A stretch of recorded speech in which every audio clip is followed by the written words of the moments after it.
जय श्री ओम नमः सिद्धेभ्यः। ओम नमः सिद्धेभ्यः। ओम नमः सिद्धेभ्यः। नमो अरहन्ताणं नमो सिद्धाणं नमो आयर्याणं नमो अज्झायाणं नमो लोये सर्वसागुणम् ओंकारबिन्दुसंयुक्तं नित्यं ध्यायन्ति योगिनः कामदं मोक्षदं चैव ओंकाराय नमो नमः।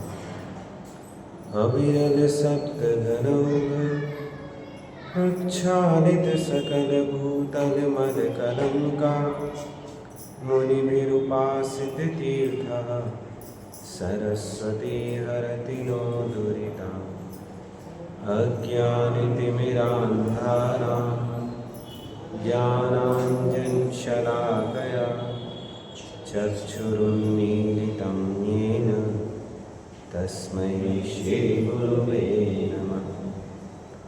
मङ्गलं भगवान् वीरो मङ्गलं गौतमो गणी मङ्गलं कुन्दकुन्दाभ्यो जैनधर्मोऽस्तु मङ्गलं सर्वमाङ्गल्यमाङ्गल्यं सर्वकल्याणकारिकं प्रधानं सर्वधर्माणां जैनं जयतु शासनं जैनं जयतु शासनं जैनं जयतु शासनं लक्ष्मीनिवासनिलयं लीलयं विधाय हृदयीरम् आत्मानुशासनमहं वक्षे मोक्षाय भाव्यानाम्।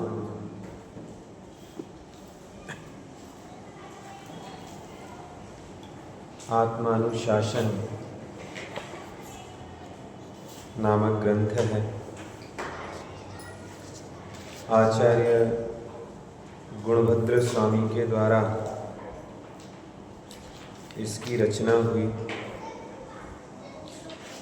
और दैनिक चलते हुए क्रम में हम 58 गाथाओं की चर्चा पूरी कर चुके हैं।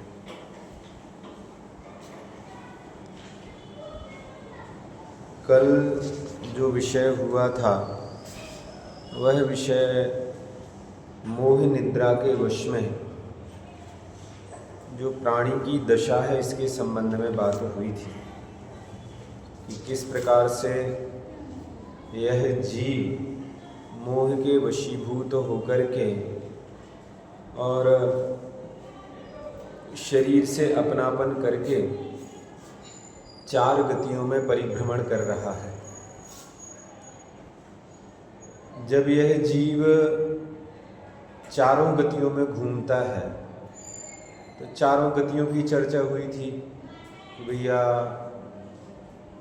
मनुष्य गति में क्या इसकी स्थिति है, नरक गति में इसकी क्या स्थिति है, देव गति में किस प्रकार से ये मानसिक दुखों को प्राप्त करता है और त्रियंच गति में क्या दुर्दशा है इसकी। ये सारी की सारी बातें हमने यहाँ पढ़ी हुई थी।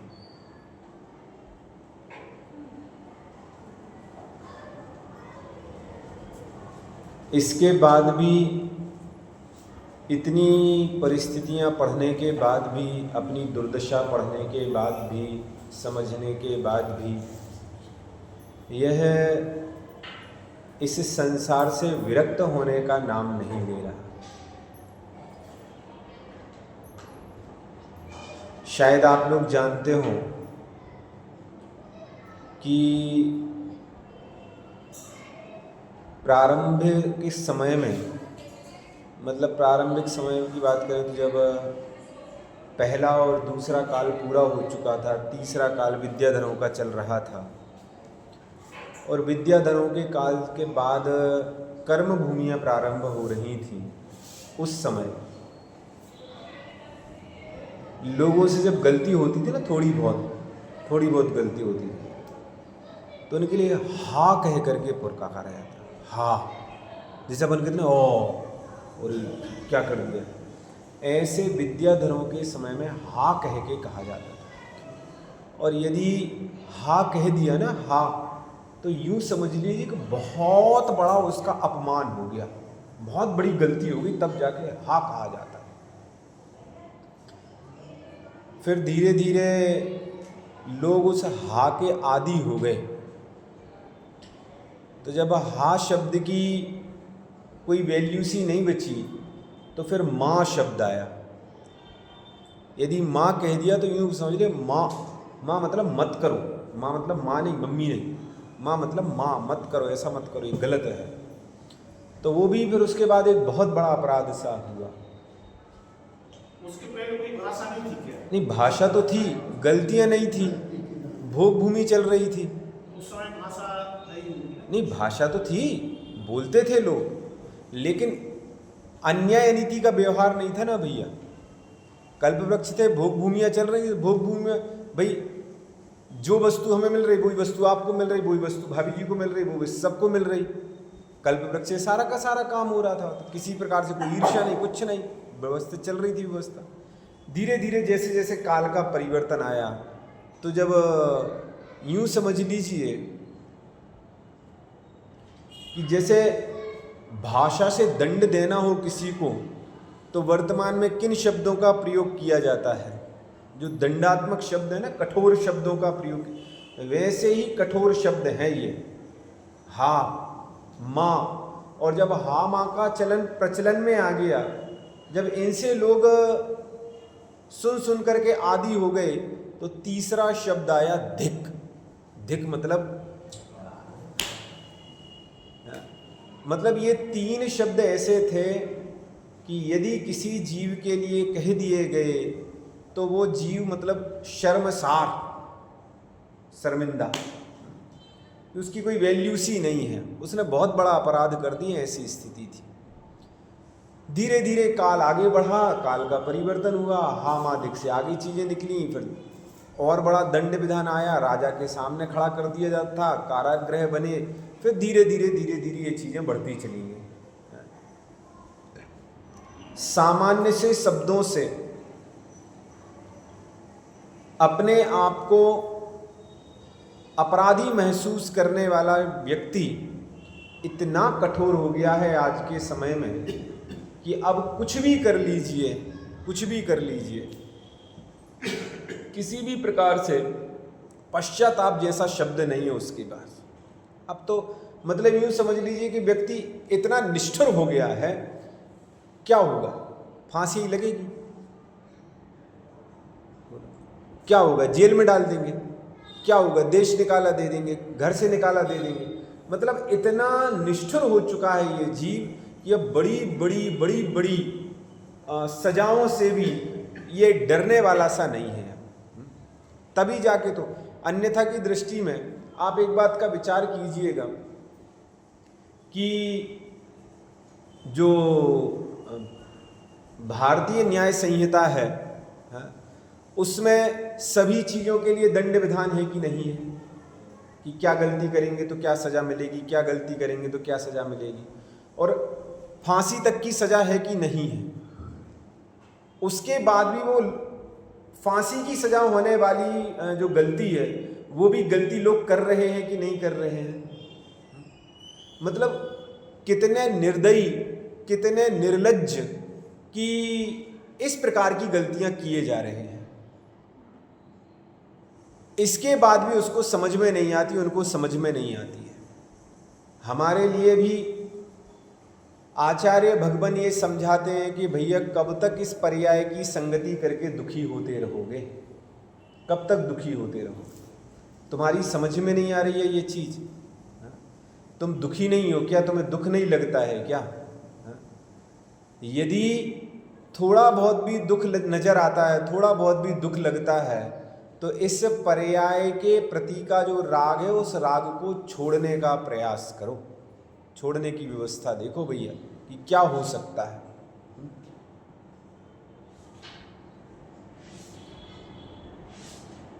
सिद्ध पूजन का अर्घ है एक, जल पिया और चंदन चर्चा, मालाएं सुरभित सुमनों की, कहनी तंदुल से ये व्यंजन दीपावलियों की रत्नों की, सुरभि धूपायन की फैली, शुभ कर्मों का सब फल पाया, आकुलता फिर भी बनी रही, क्या कारण जाने नहीं पाया।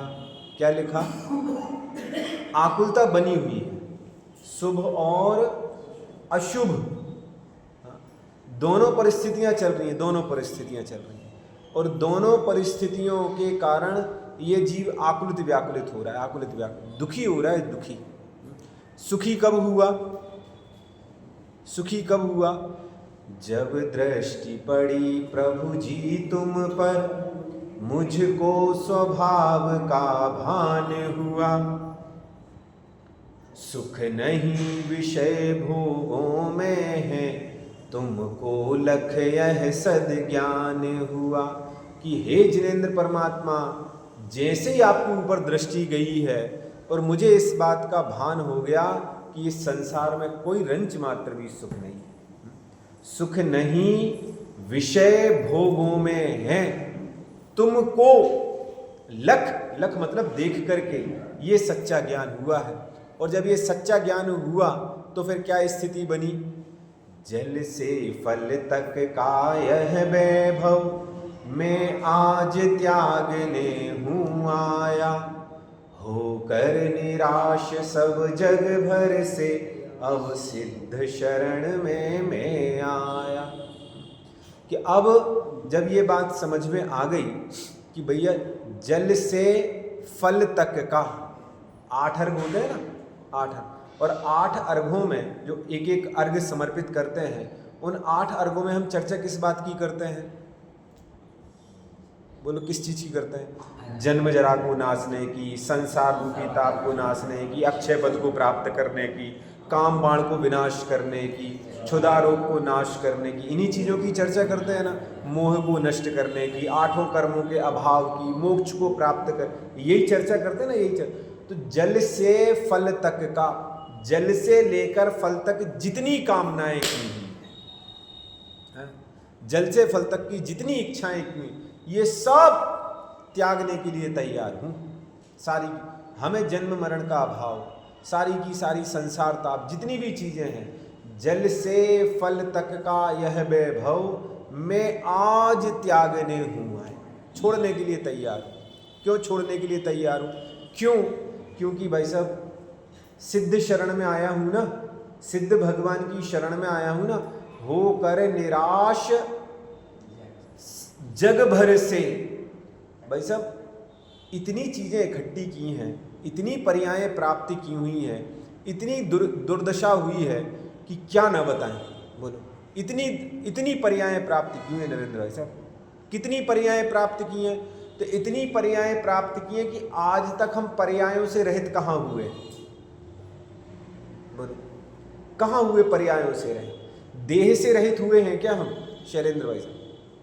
नहीं हुए भाई साहब। देश आज तक शरीर छूटा नहीं है, आज तक शरीर छूटा नहीं है। यदि ये शरीर छूटा तो अगली शरीर में पहुंच गया, यदि वहां से छोड़ा तो किसी दूसरे शरीर में पहुंच गए, वहां से छोड़ा तो किसी तीसरे में, चौथे में, 5वें, 6वें। शरीर से रहित कहाँ हुए हैं हम? शरीर से रहित कहाँ? आज तक हम देह से अतीत कहाँ हुए हैं? देह सहित तो हम हमेशा निरंतर हैं।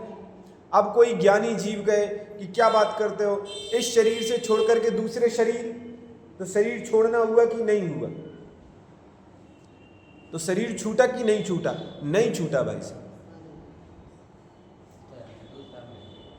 नहीं छूटा शरीर। हाँ? शरीर नहीं छूटा, उस समय भी नहीं छूटा। तो इस शरीर से माना कि हम खुरई में हमारा देह परिवर्तन हुआ और हम सागर में जाके पैदा हुए, तो उतनी देर तो छूटा? तो नहीं छूटा ना भैया, नहीं छूटा। क्यों? क्योंकि शरीर 5 प्रकार के हैं, औदारिक, वैक्रियक, आहारक, तेजस और कारमान। तो ये जो पर्याय है ये तो औदारिक शरीर है। बात समझ में आई? ये तो औदारिक शरीर है, तेजस और कारमान, तो शरीर से रहित कहां हुए फिर? पॉइंट समझ में आया? पीछे बात समझ में आई भाई साहब? 5 प्रकार के शरीर हैं, औदारिक, वैक्रियक, आहारक, तेजस और कारमान। इस जीव के 3 शरीर हैं, औदारिक, तेजस और कारमान, है ना। तो विग्रह गति है ना, जिस समय में इस पर्याय को छोड़ करके अगली पर्याय में पहुंचा 1 2 3 4 समय में, तो वो 1 2 3 4 जो समय है, उन 4 समय में भले ही औदारिक शरीर नहीं है, आहारक शरीर नहीं है, वैक्रियक शरीर नहीं है, लेकिन तेजस, कारमान, भाई कारमान शरीर तो है ही है। उन कर्मों, जिन कर्मों को बांधा उन्हीं कर्मों को लेकर तो वहां जीव जा रहा है। ये बात हमें समझ में क्यों नहीं आती है कि भाई साहब ये जीव कभी भी शरीर से रहे तो होता ही नहीं है, कभी नहीं होता है, कभी नहीं हुआ, नहीं है, आज तक नहीं हुआ, और होगा ना, होगा। जिस दिन देहातीत हो गया, जिस दिन इसका शरीर छूट गया, उस दिन यूं समझ लिए ये जीव अनंत सुख को प्राप्त कर लिया। क्यों? क्योंकि देह एक ही समय छूटती, एक ही पर्याय में छूटती, जब ये जीव सिद्ध अवस्था को प्राप्त कर लेता है, बस। उसके पहले ये शरीर छूटने वाला नहीं है। तो ये जो शरीर है, जिन जिन पर्यायों में इस जीव ने शरीर धारण किया हुआ है, जो जो दुख इस जीव ने भोगे हुए हैं, उन सभी की चर्चा यहाँ की है, सभी की चर्चा की है कि मनुष्य गति में क्या स्थिति हुई। तो माँ के पेट में औंधे लटका रहा, भोजन इत्यादि की व्यवस्था नहीं थी, हाथ पैर हिला नहीं सकता था, ये चर्चा कर दी। फिर त्रियंच गति के, देव गति के दुखों की चर्चा करते हुए लिखा कि मानसिक दुख बहुत है भैया, मानसिक दुखी है वहाँ जीव, है। उस जीव की दुर्दशा क्या है, तो ये चर्चा लिखी कि भैया ये जीव वहाँ रिद्धिधारी देवों को देख करके दुखी होता है, अन्य देवों को मरते हुए देख करके दुखी होता है। करें क्या स्वर्ग सुखों की बात, वहां की कैसी अद्भुत टेप, अंत में भी लिखे 6 मास, कहें हम कैसे उसको देव। कैसे कह दे उनको हम देव, जो स्वयं दुखी हैं। उसके पश्चात त्रियंच अवस्था की चर्चा की कि त्रियंच गति के दुख तो सामने प्रत्यक्ष दिखाई देते हैं, बोलो उनके दुखों की क्या बात करें। और दुख नहीं दिखाई देते उन पर्यायों को जिस समय हमने धारण किया, तो हमने भी वो दुख भोगे हुए हैं। और फिर चौथी बात करी नारकियों के दुखों की, तो नारकियों के दुख के समय में तो कहा कि भाई साहब वे तो दुखमय ही हैं, उनका शरीर तो है ही दुखमय, वातावरण भी दुखमय है, संसर्ग भी दुखमय, सब सब सब सब A to Z, जन्म से लेकर के जब तक नारकी पर्याय है तब तक दुख है, तब तक दुख है। तो कहने का मतलब यह है कि अनादि काल से इस जीव ने अनंत पर्याय धारण की हुई हैं, और उन अनंत पर्यायों को धारण करने में एक भी पर्याय ऐसी नहीं मिली कि जहां ये जीव ने सुख का वेदन किया हो। और ये वर्तमान पर्याय है, इस वर्तमान पर्याय में भी ये जीव सुखी नहीं है। बोलिए, दुख तो सबके पास हैं, अपनी अपनी जाति के सबके पास दुख हैं, जिनके पास जो है अपनी अपनी कर्माधीन सबकी व्यवस्थाएं हैं, सबके पास अपने अपने सुख, अपने अपने दुख हैं। जिनको हम सुख मानते वे भी सुखाभास है, केवल सुख कहाँ है। तो कहने का मतलब यह है कि ये जीव पाप कर्म के उदय से क्लेश करता है, दुखी होता है, कषाय करता है, पाप करता है, गतियों में परिभ्रमण करता है। जब ये सारी की सारी घटनाएं इस जीव के जीवन में घटित हो चुकी, तब जाके इस जीव को प्रेरणा दी कि भैया इन दुखों से उदास होकर के सुख के मूल कारणभूत जगत से उदासीनता को अंगीकार करो कि ये जो संसार है ना, संसार ये दुख का कारण है। और जब ये दुख का कारण है तो दुख के कारण को दूर करो, कारण को दूर करोगे तो दुख अपने आप दूर हो जाएगा। बोलो क्या करें? शरीर में कांटा लगा हुआ है, पैर में कांटा लगा हुआ है, तो उस कांटे का जो दुख है, उस दुख को दूर कैसे किया जा सकता है? डॉक्टर के पास जाएं, दवाई खाएं, क्या करें? हाँ, क्या करें? कांटा निकाले ना, कांटा निकालने से सुखी हो जाएंगे? भूख लगी हुई है, भूख लगी हुई है, और उस भूख को दूर करने का उपाय क्या है? भोजन करें। सीधी सीधी सी बात है भाई, भोजन करें तो क्षुधा शांत हो जाएगी। गर्मी लग रही है तो क्या करें? पंखा चालू कर लें तो गर्मी दूर हो जाएगी। ठंड लग रही हो तो क्या करें? गर्म कपड़े पहन लें तो ठंड दूर हो जाएगी। ऐसे ही यहाँ लिख रहे हैं कि गतियों में जब दुख है तो इन गतियों के प्रति उदास क्यों नहीं होता है? हर चीज का उपाय है कि नहीं है? उपाय करता है शैलेंद्र भाई साहब की नहीं करता है? गर्मी का, ठंड का, भूख का, प्यास का, आने का, जाने का, हर चीज के लिए व्यवस्था करता है कि नहीं करता है? और जब हर चीज के लिए व्यवस्था करता है तो इन सारी की सारी व्यवस्थाओं से तो ये जीव कुछ समय के लिए सुखी हो रहा है, क्षणिक सुख हो जाएगा, क्षणिक। जितनी देर पंखा चलाएगा उतनी देर के लिए सुखी हो जाएगा। पंखा बंद करेगा, फिर लाइट चली गई तो फिर आकुलता व्याकुलता चालू हो जाएगी ना भाई। 2 रोटी खा ली, 4 रोटी खा ली तो सुबह की भूख शांत हो गई, फिर शाम के लिए फिर विकल्प खड़े हुए हैं। एक जोड़ी कपड़े हैं, अब एक जोड़ी कपड़े कितने दिन सुखी करने के लिए हमारे लिए निमित्तभूत हैं? 1 दिन, 2 दिन, 4 दिन, 8 दिन, 10 दिन, कितने दिन तक इन कपड़ों को धो करके पहनते रहेंगे? कभी ना कभी यार एक जोड़ी से काम नहीं, अब दूसरा होना चाहिए, अब तीसरा होना चाहिए, चौथा होना चाहिए, है? तो कहने का मतलब यह है कि जब हम वर्तमान में दुखी होते हैं तो हम उसके सुख का उपाय करते हैं, सुख का उपाय।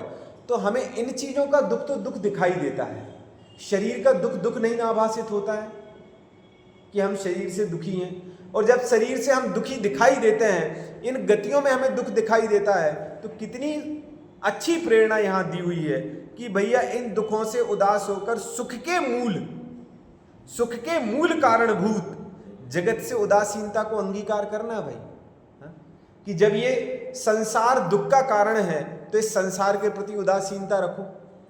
इस संसार में हम सुख क्यों देखते हैं? जो संसार विषय सुख हो तो तीर्थंकर क्यों त्यागते यदि इस संसार में सुख होता तो? बोलो, जवाब लो, खुद सोचिएगा।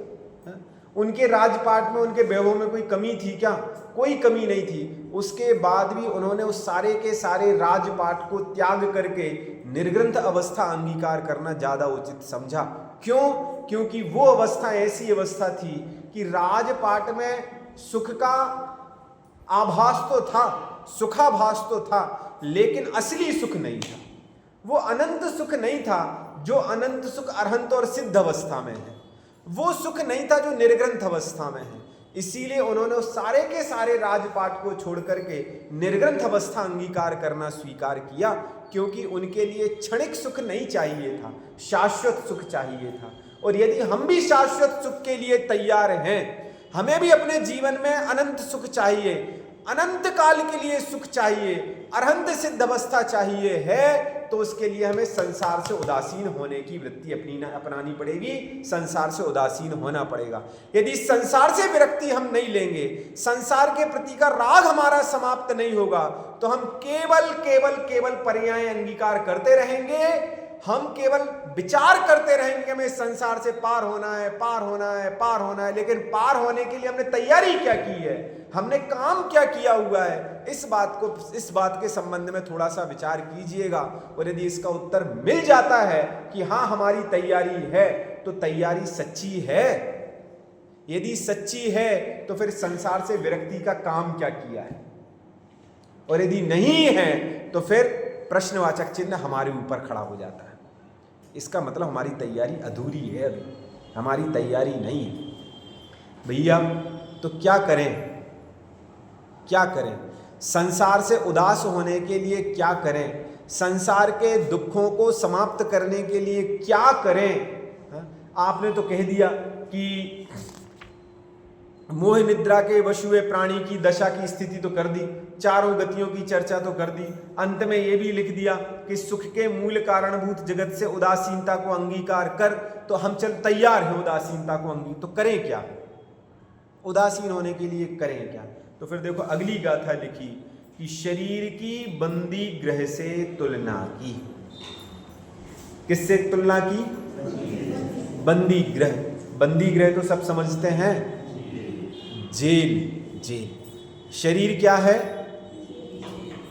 सोच के बोलना, क्या है शरीर? गुणभद्र स्वामी कह रहे हैं भैया कि शरीर की बंदी ग्रह से तुलना की है। बंदी ग्रह, जेल से तुलना की हुई है। क्यों जेल से तुलना क्यों की? क्योंकि जेल में क्या क्या करते हैं? क्या क्या करते हैं जेल में? ये तो कोई उत्तर नहीं दे सकता जेल में क्या करते हैं, गई नहीं कोई जेल। वो तो जो जाए वो बता सकता है। क्या कर, सुनते देखते तो हैं, बड़ा कष्ट है, बड़ा कष्ट है। क्या करते हैं कि भाई सब एक चार दीवारी की कोठरी में डाल देते हैं, उसमें बांध देते हैं। यदि कोई ज़्यादा बड़ा अपराधी हुआ तो उसको सांकल माकल लगा देते हैं, और यदि कोई वो टॉर्चर करते हैं, 3rd डिग्री देते हैं, तो फिर क्या करते हैं, बर्फ़ की सिल्ली पे और गरम रेत पे, तवे पे, नाना प्रकार से ये कष्ट दिए जाते हैं, और गरम सिल्ली पे बिठा के फिर डंडों से उसको पीटा जाता है। नाना प्रकार की जितनी भी वेदनाएं, जो भी यातनाएं हो सकती हों, अपने अपने हिसाब से लगा लेना। जो पिक्चरों में जेल के दृश्य देखे हों या जो पेपरों में देखे हों, जो भी पढ़े हुए हों, मैं आपसे पूछता हूँ कि उन यातनाओं को दूर करने का उपाय क्या है? यदि वो बर्फ की सिल्ली पे जो उसको लिटाया गया है ना, और उसको पीटा जा रहा है, उस बर्फ की सिल्ली पर डला हुआ व्यक्ति वो पीटने वाले से पूछे कि भाई साहब यहां से निकलने का उपाय क्या है, ये हमें यातनाएं ना हो, उसके निकलने उसका क्या किया जाए, तो उत्तर एक ही है कि जेल से बाहर आ जा। भाई जब जेल से बाहर निकलोगे तो सारी की सारी परेशानियां दूर हो जाएंगी, फिर तुम्हें यातनाएं नहीं मिलेंगी। अन्यथा की दृष्टि में जब तक जेल में हो तब तक जेल संबंधी जो भी कष्ट हैं वो आपके लिए भोगना ही भोगना है। जैसे वो जेल की 4 दीवारी इस जीव के लिए कष्टदायी है, ऐसे ही यह शरीर भी इसके लिए दुखदायी है। क्यों? क्योंकि ये बंदी ग्रह है, ये जेल है, जेल। जब तक इस जेल से हम बाहर नहीं निकलेंगे तब तक हम सुखी होने वाले नहीं हैं। ऐसी यहाँ एक उदाहरण के माध्यम से इस जीव के लिए इस शरीर को बंदी ग्रह की तुलना करते हुए इस जीव को इसका राग छुड़ाने का काम किया हुआ है। शरीर की बंदी ग्रह से तुलना। जिस शरीर को अपना मानकर तो उसमें अनुरागी होता है, उसका स्वरूप आगामी छंद में बतलाते हैं। अस्थि स्थूल तुला कलाप घटितम,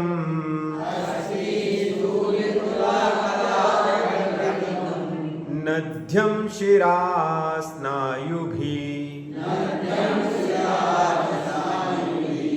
चर्माच्छादितमश्रसान्द्र पिशितैर्,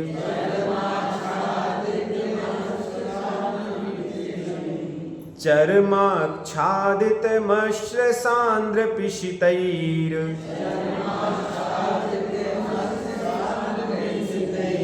लिप्तं सुगुप्तं खलैः,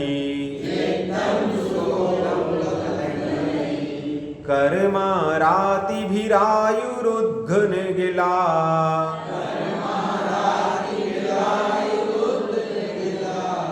कर्मारातिभिरायुरुद्घ्नगिला,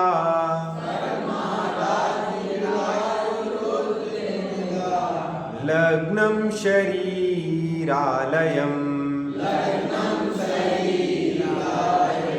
कारागारमवैहिते हतं ते,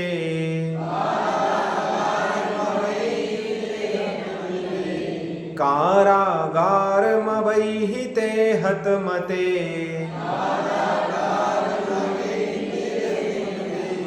प्रीतिं वृथा मा कृथा,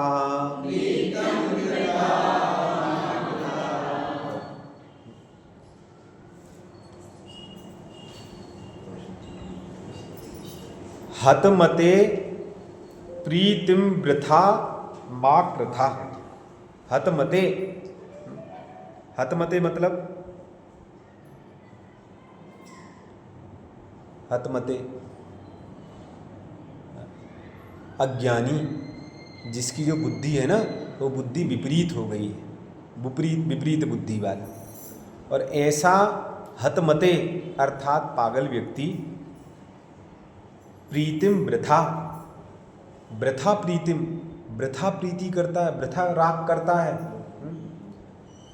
माँ कृथा, मत कर भैया, छोड़ो इसका राग। किसका राग छोड़ो? किसका राग छोड़ो? तो लिखा शरीरालयम, ऊपर तीसरी पंक्ति में लिखा सबसे अंतिम, शरीर आलम, शरीर रूपी जो निवास स्थान है उस शरीर रूपी निवास स्थान का मोह छोड़ो। ऐसी स्थिति है कि हम जिस घर में रहते हैं उस घर से मोह छोड़ो भाई साहब, और घर से बाहर निकलो। घर से बाहर निकलो तो क्या होगा? घर का जब त्याग करेंगे तो क्या स्थिति बनेगी?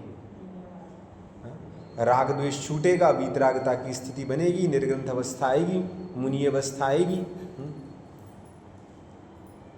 जब घर छोड़ेंगे तो मुनि अवस्था आएगी, और जब शरीर छोड़ेंगे तो सिद्ध अवस्था आएगी। इसीलिए ये बात लिखी कि हतमते वृथा प्रीतिम मा कृथा, अर्थात हे मंदबुद्धि जीव, हे दुर्बुद्धि पुरुष, इससे व्यर्थ में प्रीति मत कर। ये स्थान अच्छा नहीं है, शरीर रहने का स्थान नहीं है। शरीर किसी भी प्रकार से किसी भी जीव के लिए सुख देने वाला नहीं है। क्यों नहीं है? क्यों नहीं है? और क्यों हम इसका राग छोड़ें? क्या दिक्कत है इस शरीर में? तो उसके संबंध में यहां चर्चा लिखी। देखो, अस्थि स्थूल तुला कलाप घटितम। अस्थि, अस्थि मतलब अस्थि शब्द तो सही, हड्डियां, हड्डियां कैसी हैं ये हड्डियां? तो लिखा स्थूल तुला। स्थूल मतलब मोटी, तुला मतलब होता है लकड़ी, मोटी मोटी लकड़ियों के समान। अस्थि स्थूल तुला कलाप घटितम। ये जो शरीर रूपी ग्रह है, ये शरीर रूपी घर है किसका? तो लिखा हड्डी रूपी मोटी लकड़ियों का समूह है, समूह है ना, घटितम समूह है। और क्या है? शिरा स्नायु भी नद्धम। शिरा अर्थात शिराओं, और स्नायु अर्थात नसें, नस, नस, नसों का और शिराओं का, नद्धम अर्थात बंधा हुआ है। ये पूरे के पूरे शरीर में हड्डियां, नसें, शिराएं, ये सब सबका बिल्कुल जाल है, तंत्र है। और कैसा है? तो लिखा चर्माच्छादितम। चर्माच्छादितम, चर्म, चर्म, चर्म मतलब होता है चमड़ी, चमड़ी, खाल। इस खाल से आच्छादितम, ढकी है, ढकी है। और कैसी है? तो लिखा अस्त्र सांद्र पिसतैर लिप्तम। अस्त्र सांद्र पिसतहि लिप्तम। अस्त्र अर्थात रुधिर, और सांद्र पिसतहि अर्थात जो मांस है ना, मांस, मांस कैसा मांस? तो लिखा सघन। ऐसा नहीं कि अलग अलग टुकड़े डले हुए हैं, पूरा का पूरा नीचे हर अंग में पूरे के पूरे मांस का भरा हुआ है, भरा हुआ है, मतलब सघन है बिल्कुल, पास पास में पूरे के पूरी चीजें हैं। ऐसा ये जो शरीर है, ये शरीर कैसा? लिखा तो लिखा चमड़ी से ढका हुआ है, और अस्त्र सांद्र पिसतहि लिप्तम, रुधिर अर्थात खून और सघन मांस से लिप्त है। और कैसा है? तो लिखा खलई। खलई अर्थात दुष्ट। कर्माराति भी सुगुप्तम। तीसरी पंक्ति में शब्द लिखा ऊपर कर्मारीति भी और नीचे लिखा हुआ है सुगुप्तम। कर्मारीति भी अर्थात कर्म शत्रुओं से, कर्मों से, कर्म शत्रुओं से। कैसा है तो लिखा सुगुप्तम अर्थात अच्छी तरह से रक्षित है। किससे रक्षित है? कर्मों से रक्षित है। तंज किया हुआ है, कर्मों से रक्षित है मतलब कर्म इसकी रक्षा कर रहा है बराबर। किसकी? शरीर की, शरीर की। ये जितना भी मोटा पतला गोरा काला लंबा ठिनगा जो स्थिति दिख रही है ना, ये सब नाम कर्म से ये जीव रक्षित है। नाम कर्म इसका बराबर भली भांति ख्याल रखे हुए है कि किस प्रकार से इसको शरीर उपलब्ध कराना है। जैसा कर्म का बंध करेगा उस कर्म से वो जीव रक्षित है। साता साता वेदनीय कर्म का उदय, अंतराय कर्म, सारे के सारे कर्म इसको रक्षित किए हुए हैं। सुगुप्तम खलहि कर्माराति भी, कि सुगुप्तम अर्थात अच्छी तरह से रक्षित है। कौन रक्षित है तो लिखा ये दुष्ट कर्मों के द्वारा रक्षित है। कैसा है? और आयु रुद्घ निगला लग्नम। आयु अर्थात आयु रूपी, रुद्घ अर्थात बड़ी, निगला, निगला, निगला मतलब होता है जंजीर सांकल से, और लगा लग्न, लगना मतलब संलग्न है। आयु रूपी जो सांकल है ना, आयु रूपी सांकल, उस आयु रूपी सांकल से ये जीव बंधा हुआ है। मतलब दोनों स्थितियों में समझ लीजिए, वर्तमान में जितनी सांकर है, जितनी रस्सी है, एक अपेक्षा और दूसरी अपेक्षा, उस सांकल में से एक कड़ी में दूसरी कड़ी लगी रहती है ना, एक कड़ी से दूसरी कड़ी बनी रहती है। ऐसे एक कड़ी एक पर्याय, दूसरी कड़ी दूसरी पर्याय, तीसरी कड़ी तीसरी पर्याय, चौथी कड़ी चौथी पर्याय। तो एक पर्याय से दूसरी, दूसरी से तीसरी, तीसरी से चौथी, चौथी से अनवरत बिल्कुल बंधी हुई है वो सांकल जैसी। जैसी वो जंजीर है ऐसे ही इस जीव का आयु कर्म बंधा हुआ है बिल्कुल लगातार, कि जैसे एक पर्याय पूरी करता है उसके पहले दूसरी पर्याय की आयु को जीव बांध लेता है। लिखा आयु रुद्घ निगला लग्नम। और क्या लिखा? ऐसी आयु रूपी सांकल से संलग्न क्या है? शरीरालयम, ये शरीर रूपी रहने का स्थान है। कैसा है शरीर का स्थान? कि भाई साहब अस्थियों से बंधा हुआ है। कैसी अस्थियां? लकड़ी के समूह जैसी, लकड़ियों के समूह जैसी। और कैसा है? शिरास्नायु भी नद्धा, अर्थात शिराओं से और नसों से बंधा हुआ है। और कैसा है? चर्माच्छादित, चमड़ी से ढका हुआ है। अस्त्र सांद्र पिसतैर लिप्तम, अर्थात रुधिर, खून और सघन मांस से लिप्त है। और कैसा है? सुगुप्तम खलहि कर्माराति भी, अर्थात रक्षित है इन दुष्ट कर्मों के माध्यम से। इन दुष्ट कर्मों ने इसकी रक्षा कर रखी है। और कैसी है? आयु रुद्घ निगला नाम, की आयु रूपी जंजीर से बंधा हुआ है।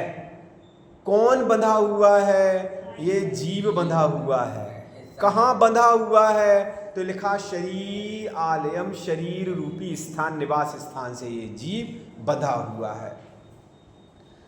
कारागारम अवैहि, ये जो कारागृह है ना, इस शरीर को कारागृहम अवैहि, कारागार समझो। कारागार ये जेल है, जेल शरीर। इसीलिए इस शरीर को कारागार समझ करके क्या करो भैया? ते अर्थात तुम, ये तुम्हारा जो शरीर है, ये तुम्हारा शरीर कारागृह होने के कारण हतमते, अर्थात अरे दुर्बुद्धि पुरुष, हे जीव, वृथा प्रीतिम मा कृता। प्रीतिम, वृथा प्रीतिम अर्थात व्यर्थ में प्रीति मा कृता, मत करो। इस शरीर से फालतू का राग मत करो। कोई सार नहीं है इससे राग करने में। इसकी जितनी भी आप सेवा करेंगे, जितनी भी शुश्रूषा करेंगे, जो भी करेंगे, वो सारी की सारी स्थिति कैसी है कि भाई ये दुख देने वाली है। इससे किसी भी प्रकार से ये जीव ना कभी सुखी हुआ है और ना कभी इसके राग से सुखी होने वाला है। ना इसके शरीर को धारण करने से ये जीव सुखी हुआ है और ना कभी ये किसी जीव को सुखी करने में निमित्त हुआ है। ये शरीर तो ऐसा है कि जितने जल्दी इसके प्रति का राग इसका छूट जाए उतने जल्दी अन्यथा की दृष्टि में ये शरीर नाना प्रकार से जब अपनी स्थिति बदलता है, बाल्यावस्था से युवा अवस्था से वृद्ध अवस्था, जैसी जैसी स्थितियां बदलती हैं वैसे वैसे ऐसे जीव के परिणाम खराब होते हैं, वैसे। और जब जीव के परिणाम खराब होते हैं तो इसकी गति खराब हो जाती है, इसकी पर्याय खराब हो जाती है। निरंतर इस शरीर के संसर्ग में इस जीव की दुर्गति हुई है और जिन जीवों ने इस शरीर के प्रति का राग समाप्त कर दिया उनकी हमेशा सदगति हुई है। बोलो, जितने जीव हैं जिनको आपको उठा करके देखना हो वो सब उठा लीजिए, बाबूजी, सब उठा लीजिए भैया। जितने भी महापुरुष हुए हैं, जितने भी मोक्ष प्राप्त करने वाले जीव हुए हैं, उन्होंने शरीर का राग नहीं किया। एक आध ने किया हो तो मुझे बताओ। उपसर्गों में भी इस शरीर के प्रति कोई दया नहीं। क्यों दया नहीं? क्योंकि भाई साहब ये मेरा है नहीं ना। यदि इस शरीर के प्रति का रंच मात्र भी राग आ जाए, रंच मात्र भी, यदि विकल्प भी खड़ा हो जाए तो भाई साहब यूं समझ लीजिए कि सजा मिल जाएगी। बोलो, जिन जीवों ने इस शरीर को अपना नहीं माना उन्होंने मोक्ष की प्राप्ति की और जिनके मन में अंश मात्र भी विकल्प आया उन्होंने संसार की प्राप्ति की। बोलो, है कोई उदाहरण? हाँ, वेरी गुड। 5 पांडव थे, हाँ? 5 में से 3 ने तो मुक्ति की प्राप्ति की।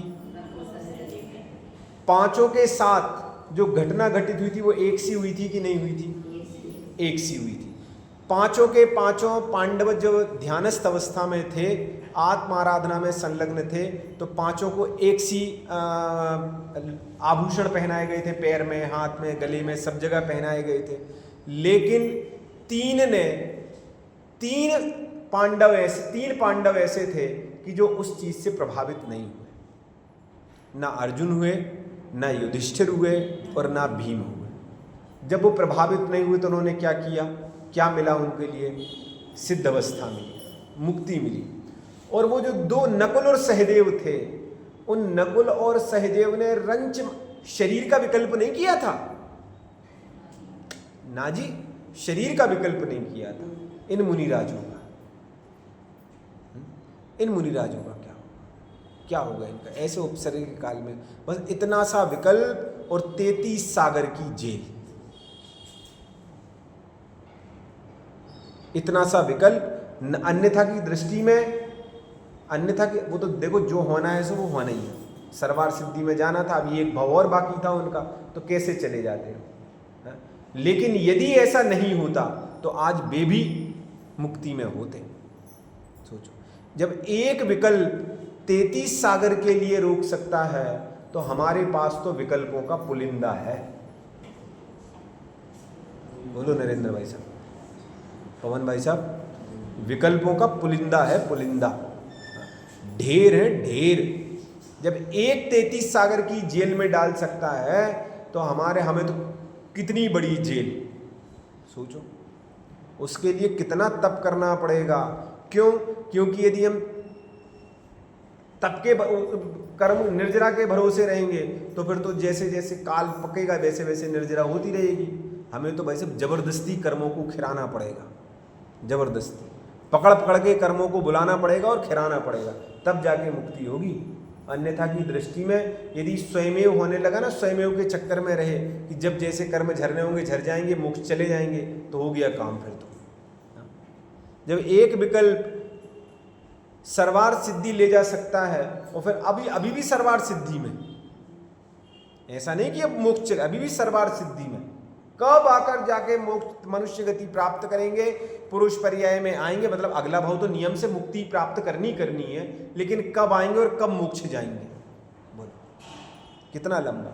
इसीलिए इस शरीर के राग के त्याग की भावना यहाँ भाई हुई है कि भैया शरीर के प्रति रंच मात्र भी राग मत करो। क्यों? क्योंकि ये वृथा है। और राग करें तो किस शरीर का करें? शरीर की पूरी चर्चा कर तो दी है। कौन सा कोई रत्नों का बना हुआ ये शरीर है? हाड़ मांस हड्डी खून नसें पीप मवाद, इन्हीं का तो पूरा का पूरा शरीर है। बोलो नव द्वार बहेगी नकारी, कैसे असी देह करे, कैसे कैसे इससे राग करें भाई साहब? निरंतर 9 द्वारों से निरंतर तो मल बह रहा है। बोलो कौन से शरीर के किस अंग को हम अच्छा कह लें? किसको हम अच्छा कह लें? शरीर का एक अंग भी ऐसा नहीं है कि जिस, अरे एक अंग क्या, शरीर का चप्पा चप्पा चप्पा चप्पा चप्पा चप्पा।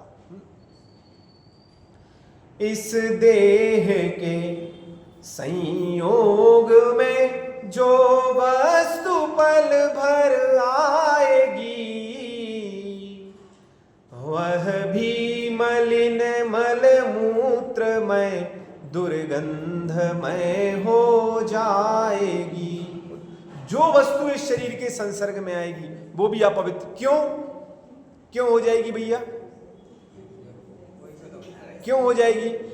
अरे इसीलिए हो जाएगी क्योंकि वो खुद अपवित्र है। कोयले की खदान में जाकर के कोई कपड़ा, सफेद कपड़े पहन करके जाए कोयले की खान में और बिना कालिक लगाए वो बाहर निकल आए, संभव है? नहीं है भाई साहब। जैसे कोयले की खदान से गंदा होकर के आएगा, वैसे ये शरीर भी अपवित्रता की खान है और इसके संसर्ग में जो आएगा वो भी अपवित्र हो जाएगा। लेकिन इस शरीर में एक चीज ऐसी है जो अपवित्र है और वो है निर्मल आत्मा। केवल आत्मा एक तत्व ऐसा है कि शरीर के संयोग में अनादि से है लेकिन निर्मल है। उस पर शरीर का रंच मात्र भी अंश रंग चढ़ा हुआ नहीं है। इसीलिए ये शरीर अलग और आत्मा अलग, इन दोनों की पृथक पृथक बुद्धि जान करके इस शरीर के प्रति का ममत्व छुड़ाने की प्रेरणा यहाँ भाई हुई है। और क्या प्रकार की टीका इत्यादि में चर्चा की है वो अपन कल करेंगे। ओम नमः शिवाय। मिथ्यातम नाश वे